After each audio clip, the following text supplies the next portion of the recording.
dans la marine américaine. C'est comment le climat là-bas? C'est comme Nice. Ah, j'y vais. Alors, c'est là que j'ai atterri. Lui, il est né à Charleston. On a passé toute notre vie là-bas. Mais comment ça se passe alors aux États-Unis? Quand tu vas à l'université, on te verse une bourse? Non, non, non. J'ai payé. Mais comment tu fais à payer si tu travailles pas? Ah, j'avais 3 boulots. Tu travaillais, tu allais à l'université. Ah oui. Je payais pour tout. Ah oui, oui, oui. Parce que je me disais, mais les parle aujourd'hui, Il y a, aux États-Unis, mais peut-être qu'il existe aussi des bourses quand même. il y a des bourses, mais pas pour les étrangers. Moi, j'étais français jusqu'en toutes mes études en j'étais français. Aucun avantage. D'ailleurs, mon grand-père me disait, écoute, si tu veux, tu n'as pas besoin de devenir citoyen américain. Et je lui dis, tu ne peux pas rester étranger à l'époque. Maintenant, ça n'a aucune importance. Mais pour question de pouvoir oui, tout. Parce que quand tu es dans la poche, si tu as une carte locale, identitaire, et si tu faut un passeport, non. C'est-à-dire que tu sais, les gens ici s'imaginent que tout est un choix. On ne choisit rien. Non, c'est pas partout. Et tu sais, tu choisis. Alors actuellement, regarde un petit peu en plus. Maintenant, les jeunes, qui choisissent. Quand ils arrivent à avoir un boulot, ils sont bien contents. Oh là là. Et puis, encore à l'époque, on avait le choix. C'est vrai qu'on avait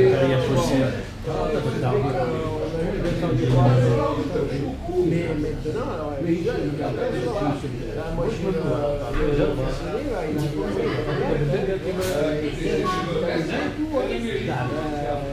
commence un petit peu à se remettre,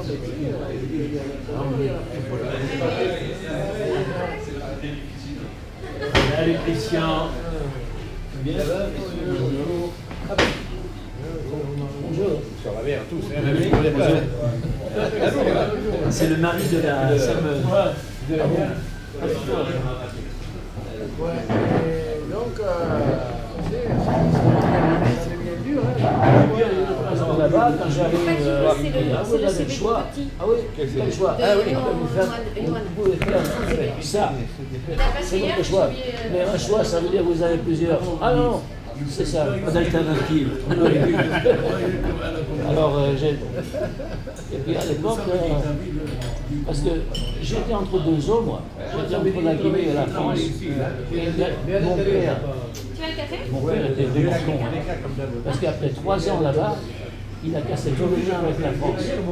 Alors tout son argent qu'il avait mis à la banque ici, la France l'a récupéré, il n'a plus rien du tout. Alors moi j'arrive, comme j'ai écrit à mon grand-père, je lui dis, écoute papy, je suis coincé, je ne peux pas revenir. Lui, mon grand-père, avec sa femme, à 71 ans, il s'amène en Guinée pour me sortir. Mais il a dit à mon père, on vient vous rendre visite. Je ne savais pas qu'il était venu pour me...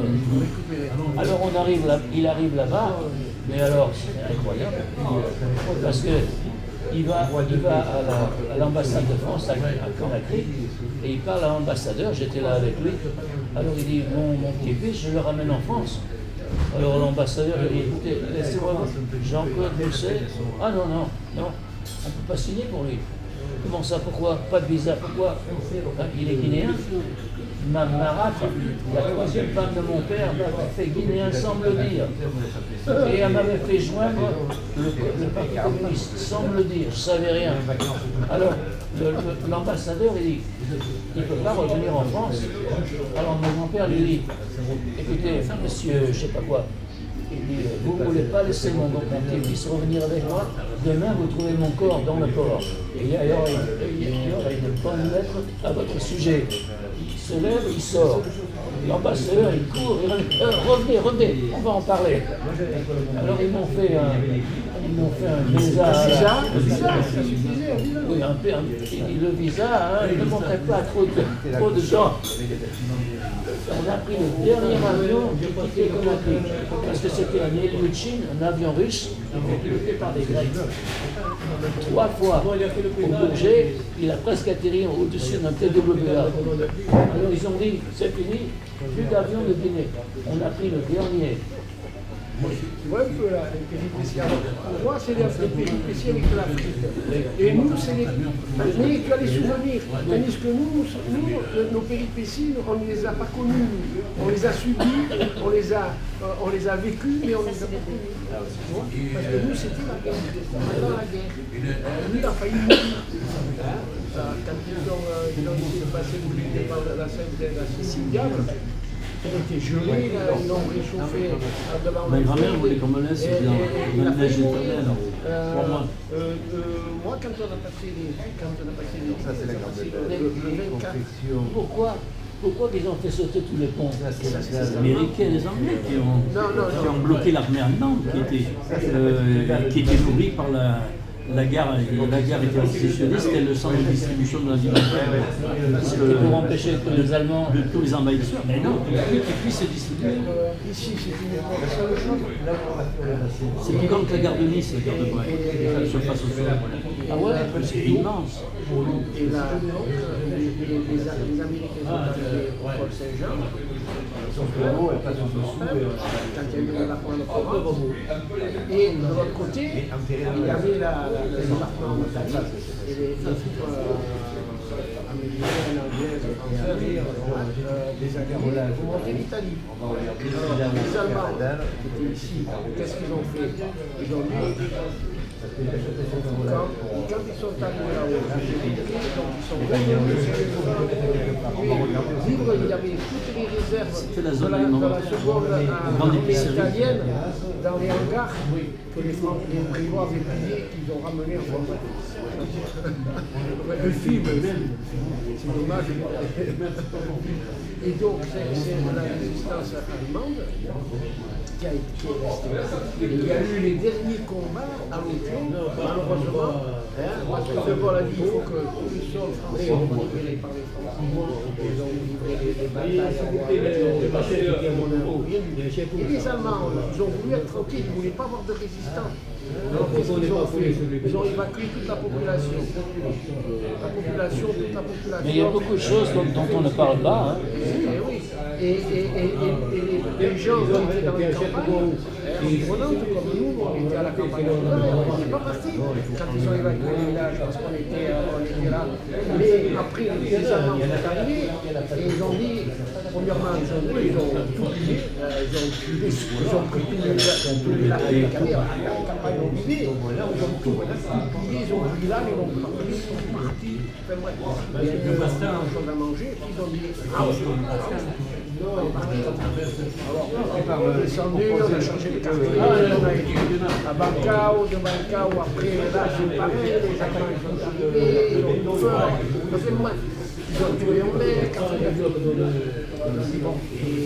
la nuit du 24 décembre, les Allemands, le réveillon, c'est le jour, parce qu'il faut les passer par la... On est redescendu sur Sosbel, les Américains. Et alors, on a passé dans la nuit. L'anecdote, c'est qu'ils ont dit, mais oui, moi j'avais pas tout à fait un an. Il m'a manqué quelques jours pour avoir un an, parce que je suis né le 9 janvier. Tu vois, le 24 décembre, le janvier. Et ils ont dit, ils risquent de pleurer. Ils risquent de pleurer le petit. Il ne faut pas qu'il pleure. Ils l'ont choqué à la banque, à l'eau de vie. Oh, pauvre monsieur. Oui, ben. Alors, ça veut dire que tu as commencé jeune. Et alors ma mère, et oui, et alors quand on était jeune et puis qu'on faisait la brève, ma mère me disait, je rentrais, j'étais un peu sous, je disais, c'est ta faute. Alors, pour revenir aux Américains et aux Anglais qui ont pilonné, Jean-Claude, les Allemands, quand ils ont senti que le vent tournait, ils ont mis là sur le viaduc qui est là, qui passe derrière la maison du Tony, l'ont miné. Ils ont mis des choses de mine. Et les Américains, donc, 28 juillet 44, moi je suis né le 28 juillet 44.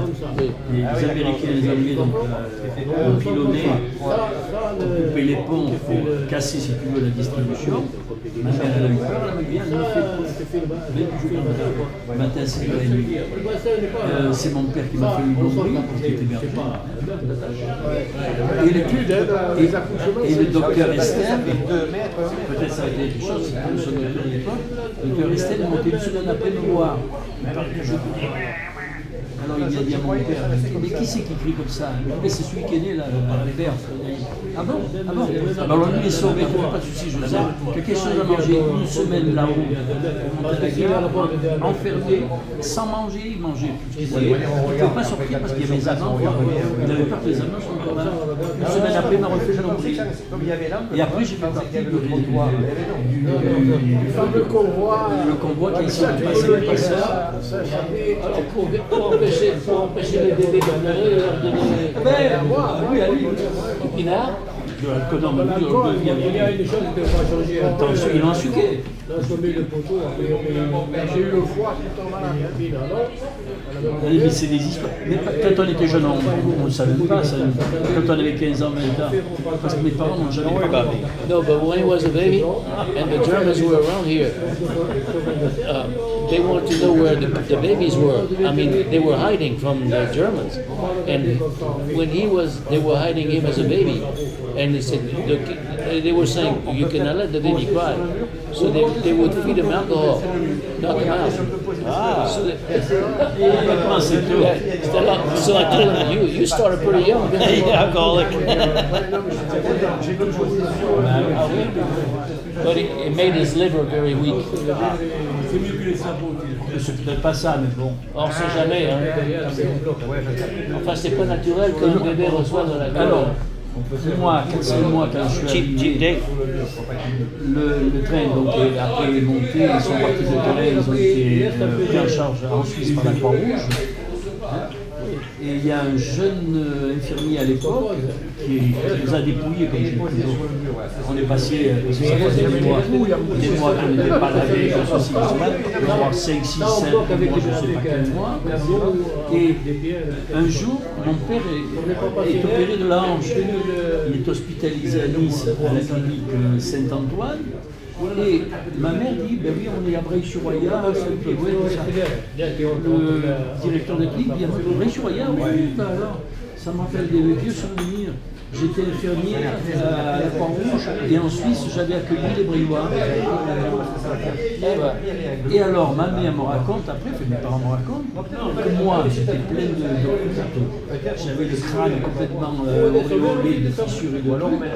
Le docteur, le jeune infirmier qui avait là, il a dit, lui, malheureusement, il n'aura peut-être plus de cheveux, je ne peux rien faire. Mon fils aîné, ça va à Michou, qui est de 42. C'est lui qui a perdu les cheveux. Mon frère aîné est resté chauve et moi j'ai que des cheveux. Mais comment qu'on a survécu tout ça? On est encore vivant après tout ça. Ça paraît incroyable. Moi j'ai un frère qui est mort des routes de... Moi j'ai ça. C'est pour ça qu'on nous appelle dur à cuire. Moi j'organise, on organise tout le temps la classe 44 ici. Hein. C'est dommage, j'étais là le 3 juin, je te dis, on t'enroule. C'est sympa de parler. Nous on parle que de ça. Ça va être en fait, le 3 juin. C'est le samedi 3 juin. Mais ça, the big party, that would be part of it. On the Grand bain géant. Alors Bébert, je te tiendrai au courant, je ne vais pas te dire à l'avance, parce que tu sais que... We have to come back. Là tu revois tout le monde, fait tout le monde. Là, malheureusement... Ça fait 5-6 ans que je l'organise. Giant Pembagna, il est grand. Non, on met 5 tables ou 6 tables comme ça, le boulanger vient, nous met des pains, il alimente tout en pain bagna, il coupe en morceaux, et c'est à volonté, il mange. Et il renouvelle les tables. On est 150. Et j'ai des concerts, deux chorales et un pianiste qui va me faire. Et ça va être où? Ici? Madone, et le soir là-bas sous le chapiteau. Le soir j'ai un concert de pianiste là-bas. 16 you stay? Oh yeah, right. Ask them if they have an extra bed. I'll go back, you stay here. Ah oui, oui. Mais c'est à peu près le même esprit. Les personnages ont pris de la bouteille. Moi je dis tant que je peux le faire. L'année prochaine, cette année je peux le faire parce que j'ai quelqu'un qui fait la confection du pain maillot. Parce que de toute façon on ne travaille que c'est. J'ai des photos chez moi, tu veux venir, mais après bon, on va voir des photos. Hein. Ouais. Non mais.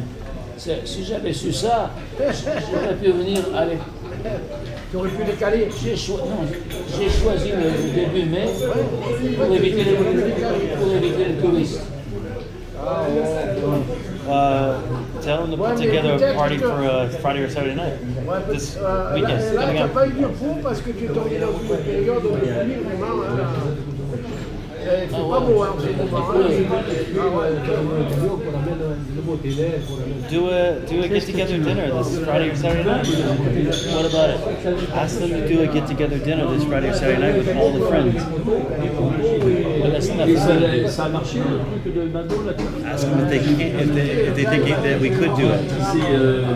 And then let them do it. j'avais loué la. Come on, Dad. You know you'd love Il m'a that. dit, bon, il faut se rentrer, Don't let that get you down. Non. He's been already telling everybody in town anyway. Tu veux le louer? I'll hold it. Ah bon, alors on l'avait dit, on a 70, on a dit, il vaut mieux le mettre un peu, puis après. Oui, c'est souvenir. Parce que si tu le laisses trop. All I'm saying is ask if you can do dinner this weekend, Friday or Saturday night, with them, and then let them bring more people if they want to. Alors, là, demain, je suis là, il y a une certaine